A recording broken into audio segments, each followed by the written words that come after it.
my name's Steve Hanbury, National Landlord Investment Show, and today this is the setting for our show, Old Billingsgate.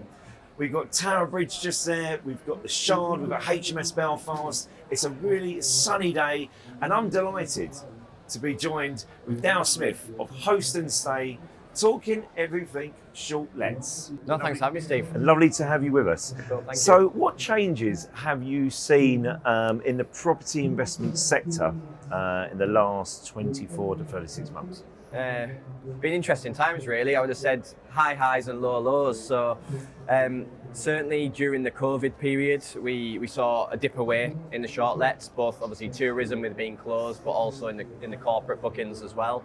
I think in terms of the buy-to-let sector, however, moving into the short lets, we've seen a lot of landlords make the switch from buy-to-lets into the short let sector.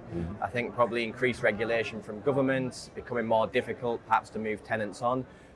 So I think speaking to some letting agents we work closely with, and the volume increase we've seen in our Host and Stay portfolio, we've seen a definite shift into the short let sector.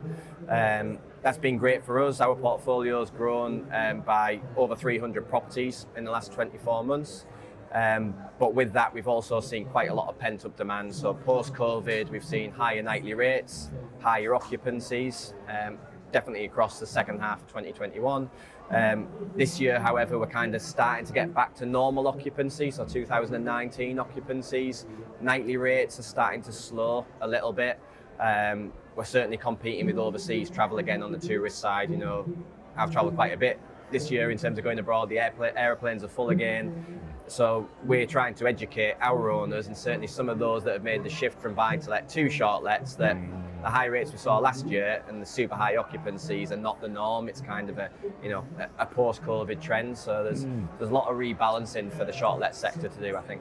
And it's brilliant to hear the growth that you've had. So how do you see the future of the sort of short-term stroke holiday let? I think pre-COVID, we were already seeing an increase in domestic travel.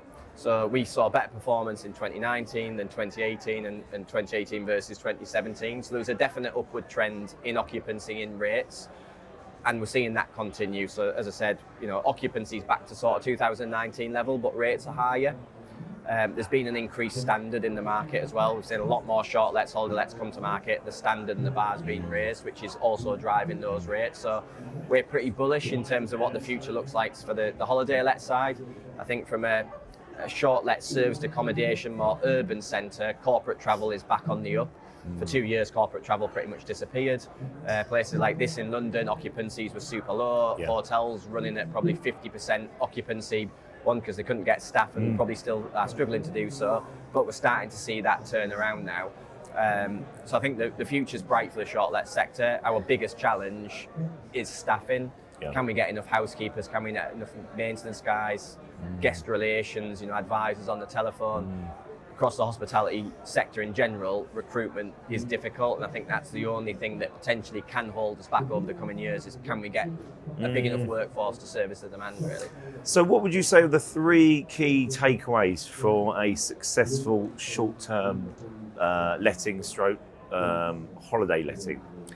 As cliche as it is, location. Yeah. So if you want a successful holiday let, location's going to be key. So if you're saying, right, I want to go after tourism, holiday makers, well, the British seaside, something with a view of the beach, high quality interiors, interior design is a massive thing, dog friendly, tick all those boxes, you're going to have a successful holiday let.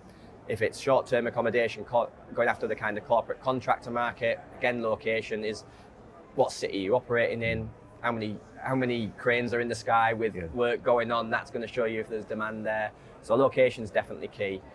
Second, what's the quality of the property? So we've seen lots of people come into the short let market.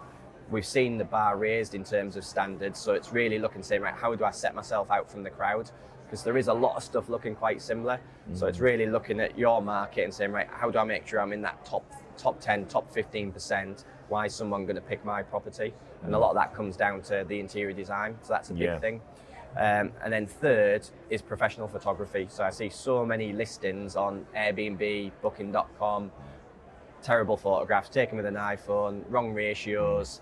For what that investment is to get a proper professional photographer in to take those photos will bring you the income back tenfold. So really invest in the professional photography, because ultimately when someone looks for a property, that first image is what they click on. If the image is great, they're going to click on it. If it's not, they're not going to. They're buying that first image. So that's paramount. So yeah, they would be my top 3. Well, I must say today, your stand, and you've exhibited with us before, it looks absolutely fantastic. Oh, thank you. So it really stands out. So what you're saying is obviously that message, obviously for your business to do that, and offer that. So that brings me on to, so what does Host and Stay do? So we're full service holiday let and short let management business. So we currently manage just over 600 properties. We're heavily concentrated in the north because that's where we're from, that's where we're based, but we're gradually moving further south and further west. So our ambition is to cover the UK. We should be about 1,000 units by the end of this year. And our point of difference is the fact that we're end to end. So we do booking generation, 24/7 guest communication, housekeeping services, maintenance services, and we deliver that in-house. So as an example, we employ over 200 housekeepers on payroll, work for us, trained by us, quality control by us, guest services in-house in the UK, not offshore. So our whole philosophy is we want to create employment in the UK and we want to keep everything under one roof so we can control quality. From an owner point of view, makes it hands-free and hassle-free for them. Fantastic. Well, I've learned a lot, and I'm sure everyone watching this has learned a lot, and it's brilliant to have you with us. So I've been speaking with Dale Smith of Host and Stay. My name's Steve Hanbury, National Landlord Investment Show.